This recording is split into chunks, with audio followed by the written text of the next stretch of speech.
As a rising star or star in business, it is absolutely necessary to commit the time, the talent, and the resources to understand the viability of your market. When you become an influencer, it gives you the edge that separates you from the competition. The GIP initiative, the Global Influencers Partners Program, is designed to expose you to over 5 billion potential consumers across the world. When you are a rising star in business and you need visibility, reach, impact, client conversion, and cash flow optimization, positioning yourself to become a global influencer may be the ideal tool that you need in your arsenal to win in business. I encourage you to join the GIP initiative and position your business to build confidence, trust, and credibility and cash flow optimize the fastest. Over the last few weeks, we have introduced a very unique concept titled the Ideal Client Stress Test Ladder. And on this ladder, there are multiple treaders. And as you go through each of the treaders, one of them that we begin to look at is market viability. Now, as you begin to apply techniques and strategies to understand market viability, we looked at several things. For example, we look at market viability in the context of your market size. We look at market viability in the context of market density, and we look at market viability in the context of market dispersion. And then we elevate the analysis to look at market viability in the context of the SWOT analysis. And we begin to break down exactly what SWOT means. SWOT means strengths, weaknesses, opportunities, and threats. As we begin to do the deep dive into market viability in the context of the SWOT analysis, a number of things was revealed. You need to know your strengths against your weaknesses, opportunities, and threats. But what are some of those strengths that you should focus on as a rising star or star in business? We went through a number of those strengths, and today I want us to continue to look at those strengths and why it is so important for you to adopt these strengths to your business model when you want to not only establish market viability, but to ensure that you have the strengths to capitalize, optimize on the opportunities that exist. Some of the strengths that we examined,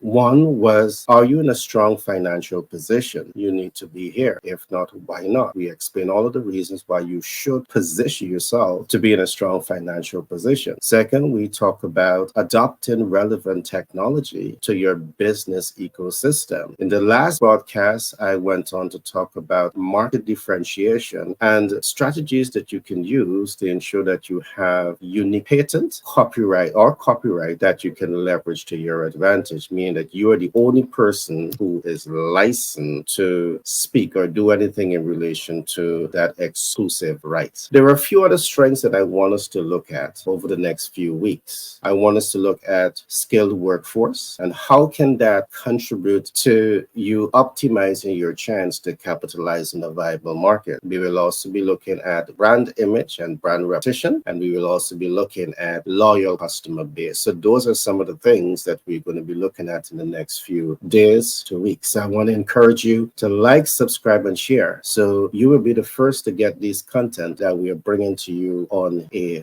regular basis. What I want us to do is to do a deep dive into skilled workforce. Why is it necessary to have a skilled workforce? It is absolutely necessary because ever so often we're interfacing with rising stars and stars in business, and they may have access to capital, which is one of the strengths, but then they don't have access to the critical human resources to help to move the vision forward. And the failure, the absence of having skilled labor, skilled resources on your side can significantly compromise the business objective. I want us to look at some key skilled areas, and I really want you to consider these areas. Why? Because in our analysis, we are seeing millions of business. They're struggling with this. One of the strengths you want to build into your organization, the human capacity skills that you want to build into your organization, you want to ask yourself, do you have human resources that understand the capital market specialists? And this is so profound. This is way beyond having the human skill sets that understands capital market. It goes way beyond that. In fact, what we have seen is that many of the businesses that we are interfacing facing with coming out of the research, they struggle to access capital. But think about it. The organization is broken up into three parts: strategic, tactical, and operational. And think about this as being one of your strengths. If at your strategic or tactical level, you have skilled human resources that understands capital market, that are financial market specialists in the broader sense, what advantage does that give you, your organization? It means that you don't have to worry about access to capital market, all right, because you have the knowledge base. And what this knowledge base will say to you, because they have the expertise, we understand debt financial markets, we understand equity financial markets, we understand credit financial markets, we understand hard money lending, we understand net 60, net 30, net 30, net 90. All of this represents financial instruments. But the big question is, do you have this expertise on your side? And there are multiple ways in which you could attract this type of expertise on your hands and by your side. You can either hire these expertise to work full-time with the organization, or you can develop partnership or subcontracting. All right, you can subcontract the work out to expertise. But the skill set is necessary, because what happens, we find that many rising stars and stars in business, you start looking for capital when you need the capital. And one of the things I would advise you, that's the worst thing that you should be doing. You want to ensure that you understand capital market. You want to know that you can access capital market, if even you don't want to access it, because it is the ability to access it with speed is what's going to set you up to capitalize on a viable market that may present itself with a short life cycle. These things do happen. You have a short life cycle to capitalize on the opportunity that presents itself. And having access to capital is absolutely important. So do you have this skill set in the organization? Do you have collaboration with financial experts? Do you know subcontractors who are capital market specialists that you can connect with? So you have the knowledge base. So one is the knowledge base to know what is available. And second is what we call capital market access, because it is not only to know that capital market exists, it's equally important to understand what are the pre-qualification criteria that you need to up level to access the market. The business needs to be fundable, the financials need to be right, your record keeping just need to be on, top shape. So there's a range of pre-qualification that you need to know. And all of these things are things that you should be doing long before you're ready to go access the capital. All right. So do you have the expertise on your side to help you to navigate this? Because as a rising star or star in business, access to capital is never enough. It's never enough, especially when you are thinking like a innovative leader, when you're being proactive, you're thinking ahead, you're seeing beyond problems, and you're prepared to take informed action to optimize the success of your brand. Access to capital is never enough. Having this type of expertise on your side, it's a major strength that you need to compete in a globally competitive environment, or even a localized, highly competitive environment. Having the skill sets on your team can set you up to have that competitive edge and to capitalize on viable market. Market viability, again, doesn't necessarily mean that you're going to have access to it if you are weak. So these are strengths that you really need to consider. The third concept that I want us to look at on the capital market specialist, because you want a capital market specialist that can help you do this. And the third aspect is, do you have the human resources that can truly help you to leverage capital in the right way? Now, this is something that you really, really have to take serious, because there are many persons that attempt to leverage capital and it becomes a liability and not an asset. And again, it becomes a liability and not an asset again, because you are not doing what we call the ideal client stress test. You are taking capital, you're invested into an assumption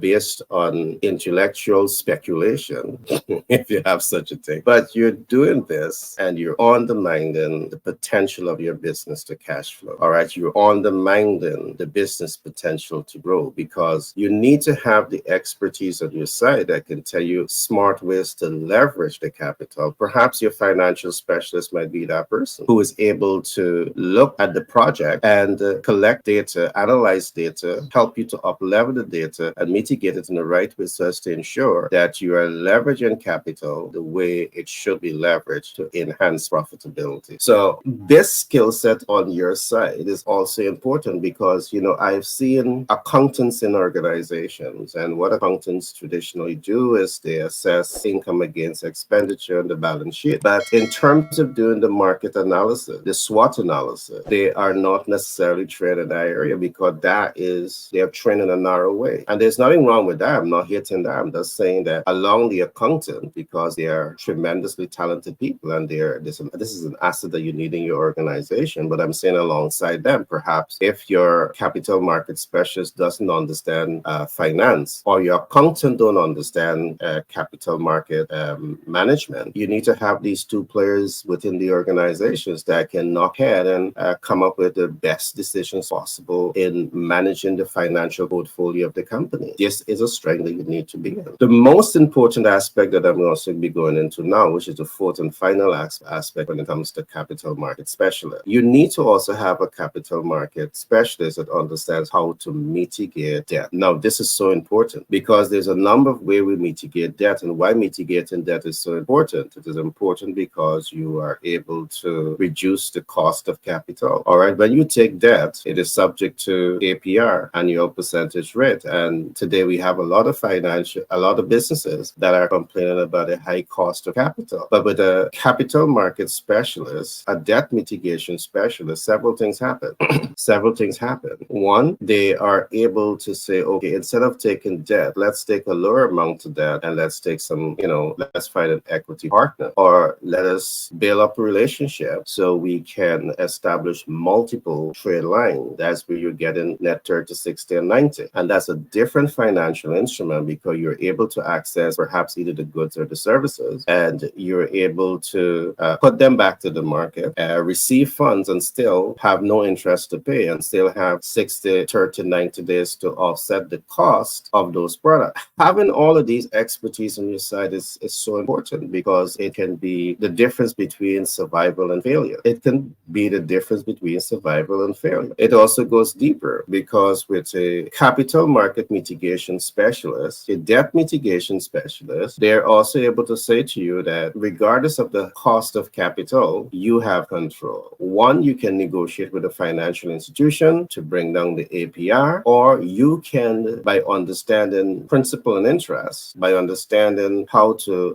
upload payments to the principal balance, you are able to control the cost of capital. And the ability to do this can save you thousands, hundreds of thousands of dollars, and millions of dollars on that debt portfolio because you're reducing the interest rate, the APR, the annual percentage rate on capital. So having these expertise on your side can certainly put you in a tremendous competitive advantage with massive positive ripple effect to the organization, because in this case, you understand the capital market, you understand how to leverage, you understand how to mitigate, you can now better capitalize on a viable market, you can get in and get out as fast as possible because you understand financial management at another level. So these are important strengths that you want to adopt to the organization. All right. So today I want to be covering a couple of strengths. I want us to talk about capital market specialists, which is what I just talked about. I want us to do a little deep dive into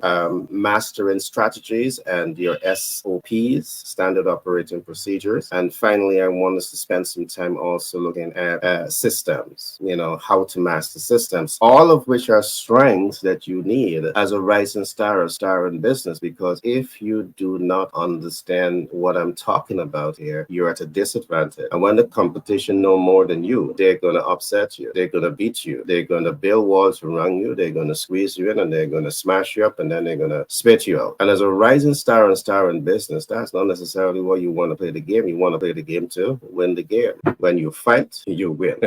All right. That's the Democrat terminology.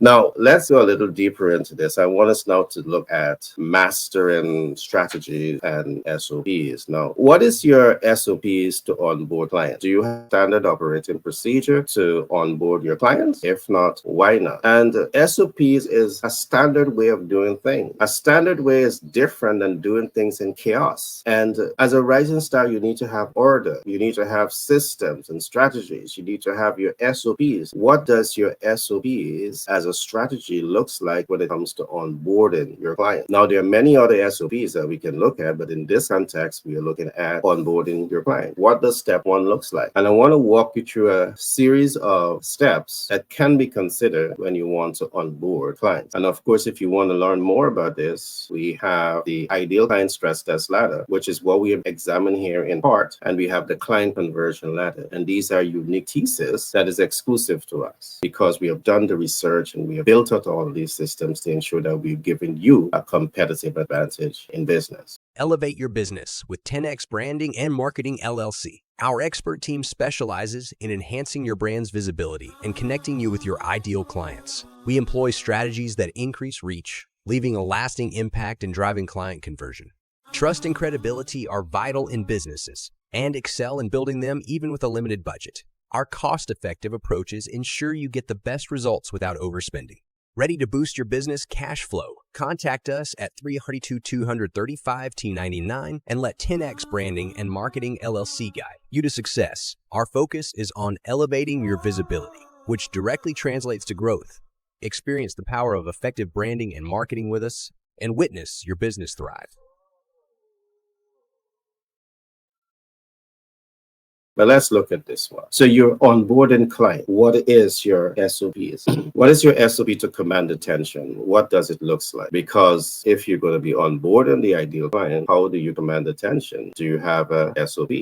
From this first concept to command attention, what strategies are you using to pique an interest? To command attention is different from piquing an interest. All right. What SOP do you have to arouse desire? Now, all of these things, they're deep, but I'm not going to get so deep into it today because commanding attention is psychographic. Piquing attention is psychographic. Arousing desire is psychographic. The more you understand about the ideal client psychographic, it is better for you. But psychographics must also match demographic biodata marker for it to make sense. Again, I don't want to get too complex. I want to get simple. So there must be an approach that you're using as a standard operating procedure to attract the ideal client, to bring the ideal client to the point where they become motivated consumers. So what SOPs are you using to move the ideal client into action? Do you have SOPs for all of these things? Or you on board and you have 5, marketing executives and each one of them do their own thing? There should be standard operating procedures because you want to document what is working. And in documenting what is working and what is not working, you know how to stop wasting time on what is not working and you know how to optimize your focus on what is working. All right. But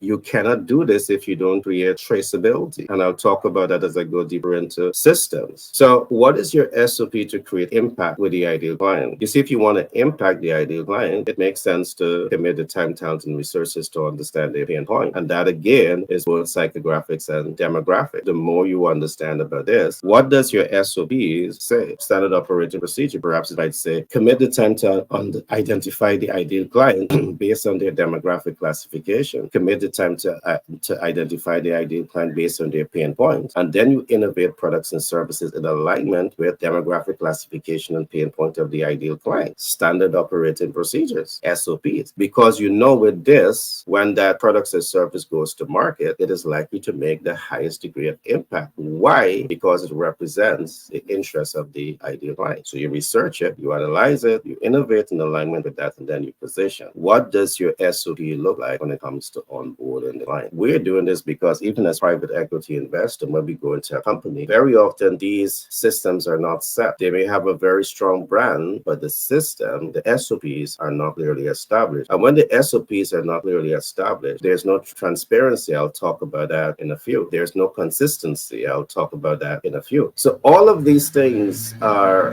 important. And the big question you want to be asking yourself here, because we're talking about skilled labor, do you have the skilled resources resources in the organization that can help you to develop these SOP based on data, based on scientific facts to guide how the organization or the department and the entire organization manage itself based on standard operating procedure. It's important because when you have these SOPs, it's easy to repeat it. So you command attention, you pique interest, you arouse desire, you move the client into action, you make impact, you convert the ideal client now into consumable client. And there's where you get to cash flow optimization. But if you don't have an SOP, standard operating procedure, you're likely to do this today, do that tomorrow. You're likely to do what is working, what should be the master plan, but then you deviate from it because you don't have standard operating procedure, or whoever comes in to collaborate and work with you to deviate from it. So it undermines the business potential to command attention, pique interest, arouse desire, move the client into action, make impact, convert the ideal client, and cash flow optimize. All of that happens because you don't have the human resources that understand the importance of SOPs, standard operating procedures, and build a culture around this. Now, this is very, very important. For the smooth running and movements of any organization, you need to focus on this. And I really can't emphasize the importance of it. It gives you a major competitive advantage to know that you don't have to now sit and brainstorm what is working and what is not working because you have a standard operating procedure. You have proven system that gives you high reward, measurable results, predictable outcome with the highest degree of accuracy. All right, so I trust that you're taking some notes on this, and I'm just doing the high level overview to really bring home to you the importance of having skilled resources on your side. And these skilled resources can come again by building up the internal infrastructure as you look at your strategic, tactical, and operational team.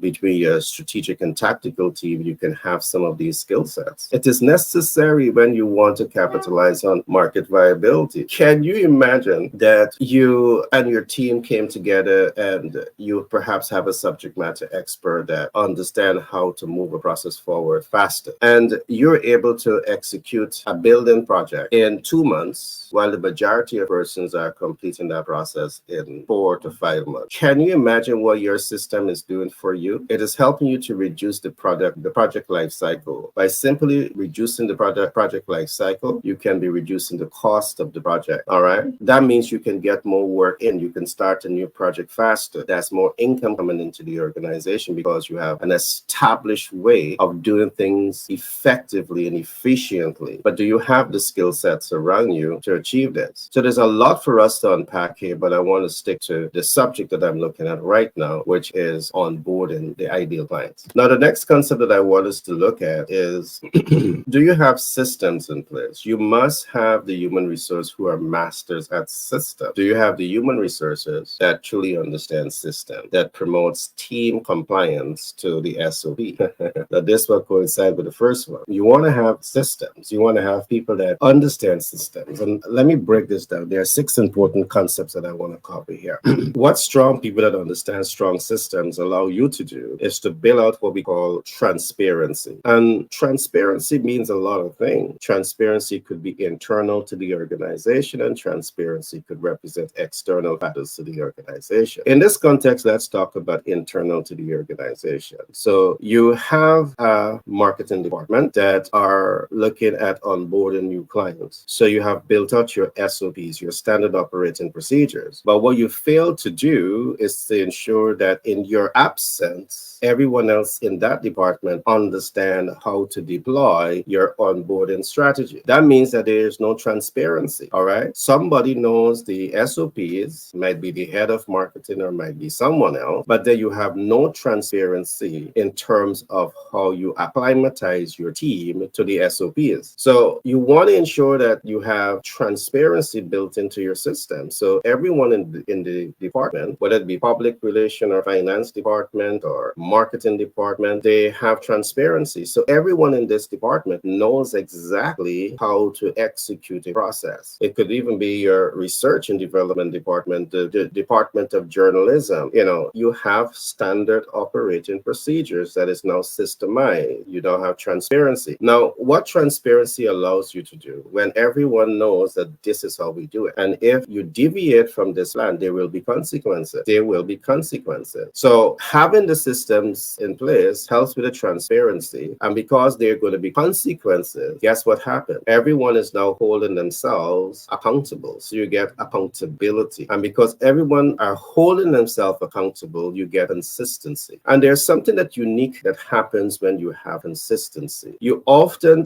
begin to identify how to master the process, how to better the process, and that gives you scalability at multiple levels. It gives you scalability at multiple levels. It also, because you have a system that is proven to give you high reward, measurable results, predictable outcome with the highest degree of accuracy, you also get transferability. And transferability means that you're either transferring this knowledge base from department to department, you're transferring this knowledge base from organization to organization, or as the organization grow and expand locally, nationally, regionally, and internationally, the SOPs that is fully systemized can also be transferred over to those various places. Franchises adopt this method and use some of this method. So some of what I'm saying is not necessarily new in all cases, because some business models strive on this. Because when you go to a particular fast food, you have a taste. And when you go to the other one, you want to know that it's maintained. The only way those tastes could be maintained is when you have SOPs that is properly systemized. And then the only thing you can add here now is perhaps how you're going to optimize what is working smoothly. All right. How to optimize, how to make it better, how to tweak it, how to add something that is going to enhance the customer experience, the client customer experience. What can you do? So the big question again is, do you have the human resources within the organization, the skilled resources to help you capitalize on this advantage, to help you capitalize on what is necessary for you to position yourself in the market, to identify market viability, to identify market opportunities, and to position the business to capitalize on it? Because we talk about market viability, we are looking at viability in the context of the SWOT analysis. And what the SWOT analysis is saying is that you may be having a viable market, but are you assessing your strengths? Are you assessing the weaknesses? Are you really looking into the opportunities and the threat? Because when you have threats overriding the opportunity because there are weaknesses and you're not putting much emphasis on optimizing your strengths, a viable market doesn't mean anything to you. So as you set yourself up to look at viable market, it's important to bring your SWOT analysis alongside it to help you to make objective and highly educated business decisions. Again, if you don't have the human resources within the organization, it makes sense to get a consultant. It makes sense to get a subcontractor. What I'm giving to you today is only a tip of the iceberg of what the ideal client stress test ladder prepares you for. The ideal client stress test ladder really helps you to get a deep and personal understanding of what you're getting into. It helps you to get a clinical interpretation of what you're getting into. It helps you to understand the science, the best practices, and the theory of the whole process of doing business. It helps you to really put yourself in that position of strength to make better, smarter, wiser business decisions. And this is us scratching the surface of the things for us to unlock to position you for greatness in business. Again, it may sound complex, it may sound heavy, but when you understand the 20/80 rule, all that I'm saying can be delegated when you have the right skill team on your side. Because the right skill team, they're coming in and they're doing the heavy lifting to move your vision forward. Now, in the event that you find this content interesting, I want to encourage you to reach out to us. Myself and my team will be so happy to engage with you and point you in the right direction to ensure that you have a winning formula for business. So today we look at three more important concepts. But just before I come back to the concepts, I must emphasize that we look at market viability in the context of the SWOT analysis. And SWOT stands for strengths, weaknesses, opportunities, and threats, all of which you need to understand when you're in business. Over the last few days, we have been looking at everything strengths that you need to adopt to your organization. We begin this exercise by looking at financial position. Are you in a strong financial position? We went on to look at technology. Are you adopting relevant technology to your organization to have the competitive advantage? Or are you innovating technology to give yourself the competitive edge? We talk about market differentiation and copyright and patent. And these are some of the strengths that we have covered. Today, we look at skilled workforce, skilled labor. Do you have the skilled labor on your side? Because if you're weak in these areas, opportunities may be there, a viable market may be there, but you're incapable of capitalizing it because you don't have the strengths strengths that you need to have. So these are some of the strengths that you just need to focus on. And the list that I've given is not exhaustive. There are many more things that you would need to add to ensure that the strength to get into business, to compete and win at the highest level. All right. So again, we use science behind our programs to ensure that you're always getting or positioned to get a high reward, measurable results, predictable outcome with the highest degree of accuracy. We look at what the science is saying. We look at proven theory. We look at best practices. So this is a different level of information that a team of subject matter experts has come together to furnish you with. My name is Gary Thompson. It has been a pleasure being with you today. Remember to like, subscribe, and share, so you will be the first to get these content that we are bringing to you on a regular basis. Be blessed, and see you in the next broadcast. Pitch Deck 101 LLC out of New York do more than just support our clients to pitch their businesses to investors access working capital at 0% APR. We also support our clients to grow and scale their businesses faster and cash flow optimize.